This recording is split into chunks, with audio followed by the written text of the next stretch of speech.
Allah Azza wa Jal, when He created human beings, the first human being, Adam alayhi salam, the story everybody knows, but bear with me as I remind you of some elements of that story. You see, there are three elements, three characters in this story, other than Allah Azza wa Jal. There's the group of the angels, there's Adam alayhi salam and our mother, and then there's Iblis. And I'm going to compare Adam and Iblis for a little bit. Iblis, before the creation of Adam alayhi salam, he was given a great honor. Allah Azza wa Jal has elevated him to the point where some narrations tell us that he was even in charge of the angels. This is why eventually when Allah commanded the angels to do sajda, well, the angels, he was a jinn, he was not an angel. But since Allah commanded the angels, their commander, meaning Iblis, was the first one to obey, and then everybody else had to obey along with him. But he refused. So this was kind of the honor given to Iblis. And you notice that Adam alayhi salam, when he was created, he was also given an honor. He was also given a special status that the angels, even ranking above the angels actually, which is why Allah Azza wa Jal commanded them for that sajda. You find with Iblis, he violated a commandment of Allah Azza wa Jal. Allah commanded him something and he refused. He failed. And you also find with Adam alayhi salam, Allah gave him one single commandment. Don't go near the tree. He told him and our mother, don't go near the tree. And you also find a violation. You find that they also ended up going near the tree. Both of them were honored. Both of them made a mistake. They have something in common. But what they have not in common is what happens after the mistake. What happens after the mistake? After the mistake, Iblis gives justification. He explains that it's actually not a mistake at all. I am completely logical in what I'm saying. I'm made of fire. And you can imagine also, in part of his argument, I've been around a lot longer. I'm senior to him. I have way more experience. You just created him and he's made of dirt. What is he? What is he? He hasn't even proven himself. And I am supposed to submit myself before him? How is he getting a higher rank? I can't accept this. So he's giving a logical explanation for his disobedience to Allah Azza wa Jalla. Adam alayhi salam, this is not commonly understood, but Adam alayhi salam could also give a logical explanation. You see, when Allah created Adam alayhi salam, He made an announcement to all of the angels. He told all the angels, "Inni ja'ilun fil ardi khalifa." Surah Al-Baqarah tells us, He told all the angels, I am putting a khalifa on the earth. Allah announced to the angels from the very beginning that Adam was created for the earth. Eventually, when Adam alayhi salam ate from the tree, Allah says, now you must go down to the earth. Adam alayhi salam could turn around and say, wait a second, even before I ate from the tree, you made the announcement that I'm going to go to the earth anyway. You already told everyone, you told the angels, and this is actually what Iblis came and told him. Iblis said, by the way, you live in Jannah, you like it, right, huh? But you know what? That's not the plan for you. The announcement that was sent out, the announcement that was made is not, you're not made for Jannah right now, you're made for what? The earth. You like staying here? You like Jannah? Huh? Well, there's only two kinds of people that can stay here. Either angels or permanent residents. And you're not an angel and you can't be a permanent resident. Guess why He doesn't want you to eat from that tree? Because anybody who eats from that tree, إِمَّا أَن تَكُونَ مَلَكَيْنِ وَإِمَّا أَن تَكُونَ مِنَ الْخَالِدِينَ. If you eat from that tree, one of two things will happen. Either you will turn into angels, or you will turn into permanent residents. That's why Allah doesn't want you eating from that tree.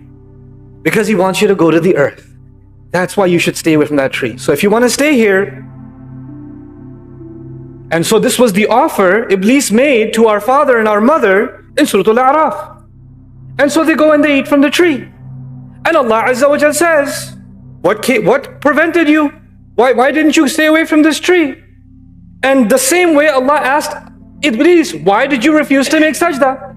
Allah asked Iblis, why? Why did you disobey? Allah asked Adam alayhi salam and Hawa alayhi salam, why did you disobey? Same exact thing. Why and why? Iblis gave a logical answer. Adam alayhi salam could also give a logical answer. Ya Allah, you already knew that I was going to go to the earth. This is a setup. And to this day, there are people that will come up to you and me and say, if Allah already knows what's going to happen, why is it my fault? Why is it my fault? Adam alayhi salam could have been the first human being who asked that question. Allah already knew I was going to go to the earth. It's not my fault.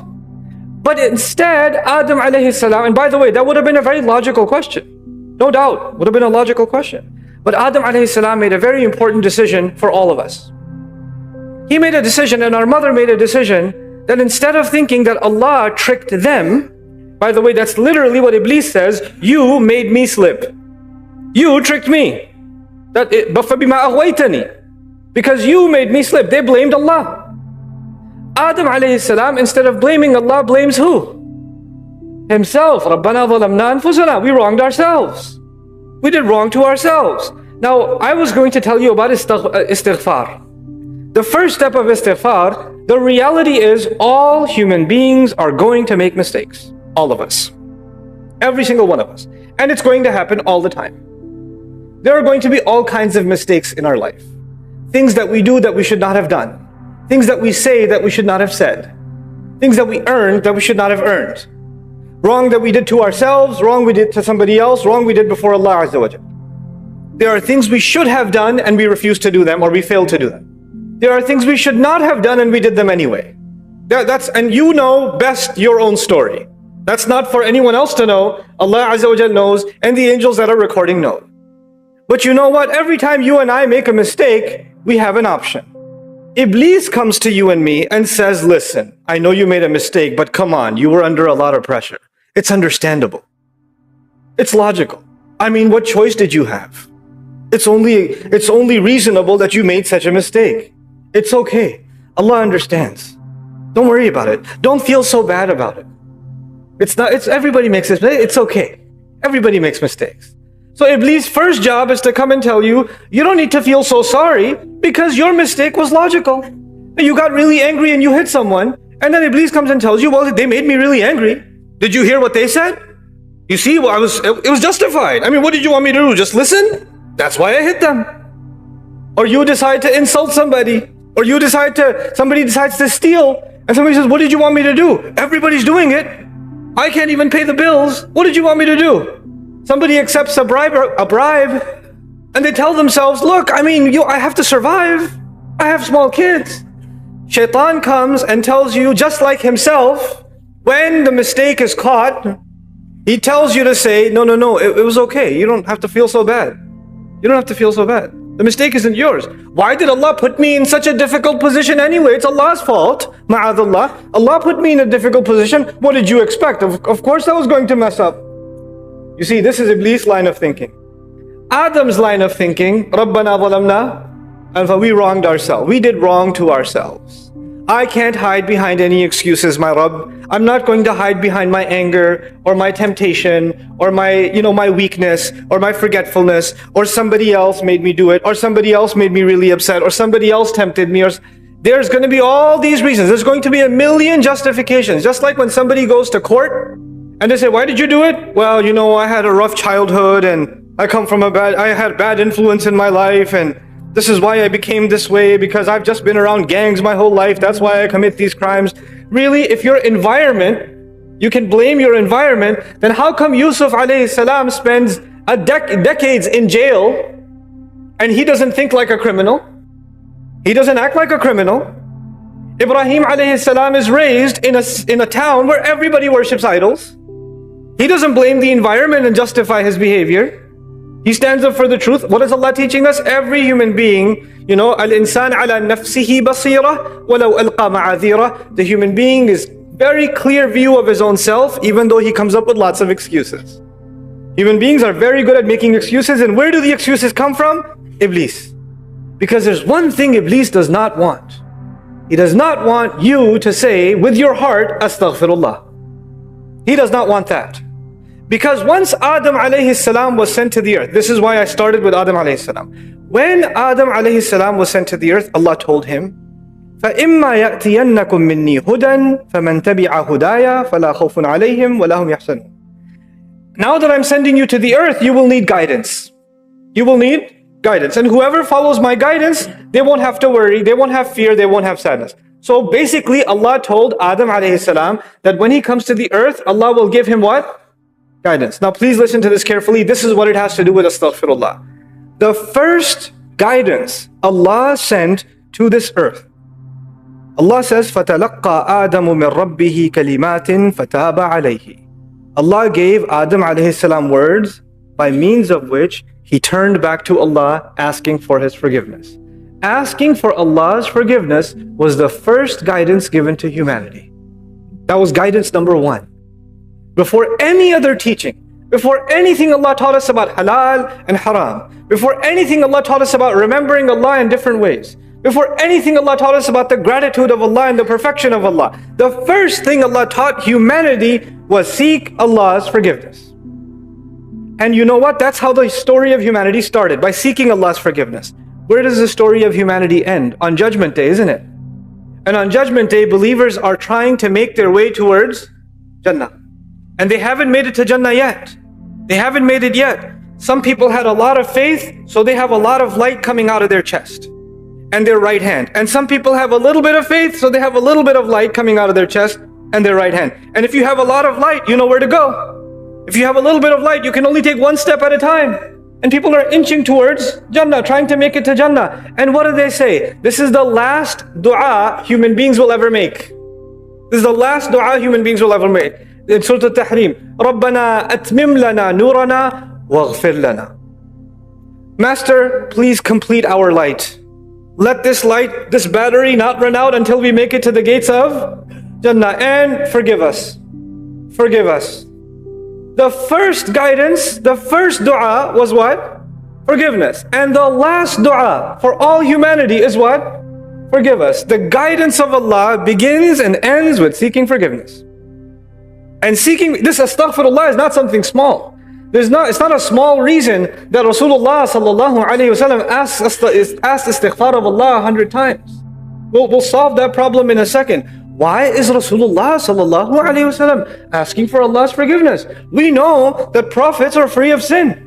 And on top of that, Allah describes him, as I told you before, as a brilliant sun, flawless. So why is he asking for forgiveness if he hasn't even made any sins? You see, Allah Azza wa Jal will give us the reasons for which istighfar isn't just about doing a sin. Istighfar is about not doing enough. Istighfar is also about not doing enough. No human being should ever feel about themselves that they have done enough for Allah. They have always fallen short. For what Allah gave them, they can never give back. And so they ask Allah's forgiveness for their own shortcomings. You know, Ibrahim alayhi salam built the Kaaba.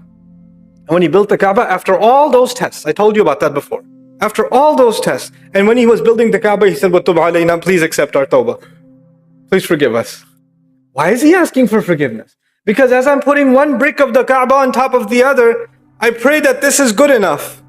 I pray my salah is good enough. I pray my dua is good enough, because my dua may not be perfect, my salah may not be perfect, my qira'ah of Quran may not be perfect. Even when we do good deeds, those good deeds, are they perfect? No. And so because they're not perfect, what will complete there's a gap. And that gap can only be filled by what words? Astaghfirullah. Astaghfirullah. Our ibadah will always be incomplete without istighfar to Allah Azza wa Jalla. We finish the salah, what's the masnoon dhikr to do? We finish the salah, the first thing we do is what? Astaghfirullah. You would think, normally, if you do something bad, you say astaghfirullah. I shouldn't have. You just did something good. You prayed. And we're taught right after you pray, you say what? Astaghfirullah. Why? Because that prayer was not perfect. And Allah will cover. Istighfar comes from mighfar. Mighfar actually means to cover. I ask Allah to cover the shortcomings of my prayer. I ask Allah to cover what wasn't good enough. I ask Allah to cover all the times in my head when I was still on Facebook, when I was reciting Fatiha. When I was in ruku' staring at the carpet and it looked like a face is looking back at me. I'm making istighfar for all the things that I didn't do well. When I rushed through the wudu, and I didn't really pay attention,